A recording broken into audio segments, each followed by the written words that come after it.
You trust the government with your money. Well, a new poll has revealed that 70% of over 55s feel that their financial security is under threat. Well, 40% of those polled also revealed they plan to withdraw money from their pension pots. Well, not surprising, is it, to be honest, the way things are at the moment. Let's talk to the CEO of Tally Money, Cameron Parry. Good to see you this morning. I mean, there's a lot of changes going on at the moment. Is that just undermining people's faith? Yeah, that's right. We conducted research this month on over 2,000 over 55s, and we found a whopping 93% felt that this Labor government wasn't going to protect their pensions. And there's an upcoming spring budget. People are concerned about this, and we've sort of seen the economy go in a different direction to what the last budget was relied on. So, people are concerned. They're worried. They've worked all their lives, built up some wealth, and now there's a bit of a money grab coming from the government. So what do they fear the government will do with their pension? Because they can't take it off them if it's a private pension. But is it all about how it's taxed and also how it can be passed on to family? Yeah, that's right. It's a combination of inheritance tax rules changes, limits, and when they can apply tax there.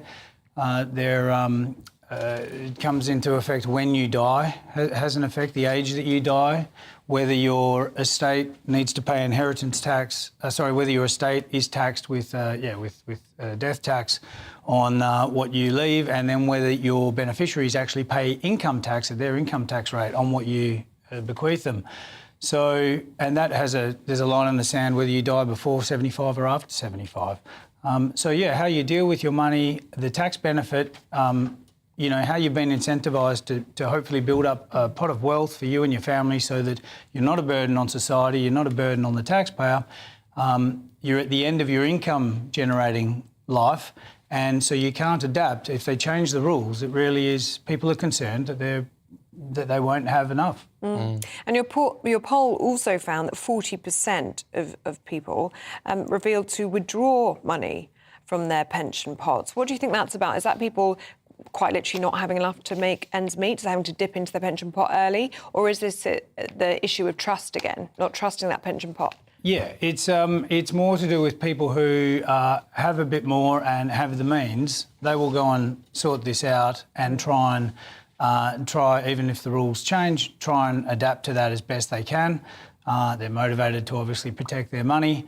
It is, as always in these type of things, it is the poorest who don't have resource that end up getting hurt the most. We found 60% realise that they, subject to rule changes, they will make a move, or they realise they will have to. But we found 93% of the participants in the survey, they felt that this Labor government would not protect their pensions, and a whopping 8 out of 10 actually felt that they're deliberately being punished. You see, this is the problem, because for a long time, a lot of people have been encouraged to invest in their pension, not just for old age, but because it's a good tax-efficient investment route. And now that's all changing. So after years and years and years of people saying, put in your pension, it's now targeted. Yeah, that's right. And again, people are trying to be self-responsible. They're not just sitting back and relying on the government to make good decisions in their interests all the time. And indeed, you could probably argue, particularly of late, that even more so the opposite is happening. But that's right. I mean, that's the unfairness of the whole thing. You try and build something up so you're not a burden on your family, society, and then they change the rules when you can no longer adapt to that.